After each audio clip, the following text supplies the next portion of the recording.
அவைக்கு ஒரு மகிழ்ச்சியான செய்தியை தெரிவிக்க விரும்புகிறேன். சற்று முன்பு வரலாற்று சிறப்புமிக்க தீர்ப்பை நமது தமிழ்நாடு அரசு பெற்றுள்ளது.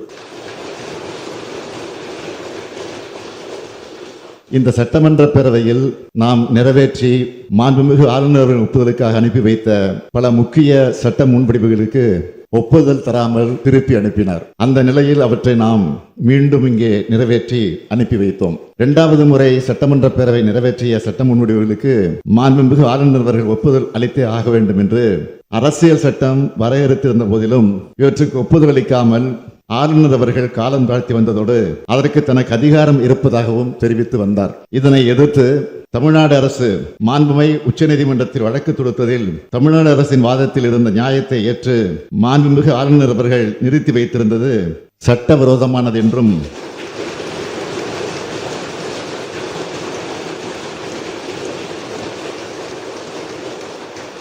அந்த சட்ட முன்வடிவுகளுக்கும் ஆளுநர் அவர்கள் ஒப்புதல் அளிக்கப்பட்டதாக கருதப்பட வேண்டும் என்றும் தெரிவித்து வரலாற்று சிறப்புமிக்க தீர்ப்பினை இன்றைக்கு மாண்புமை உச்சநீதிமன்றம் வழங்கியுள்ளது.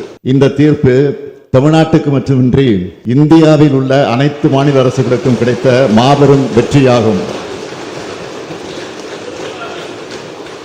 இந்த தீர்ப்பு தமிழ்நாட்டுக்கு மட்டுமின்றி இந்தியாவில் உள்ள அனைத்து மாநில அரசுகளுக்கும் கிடைத்த மாபெரும் வெற்றியாகும்.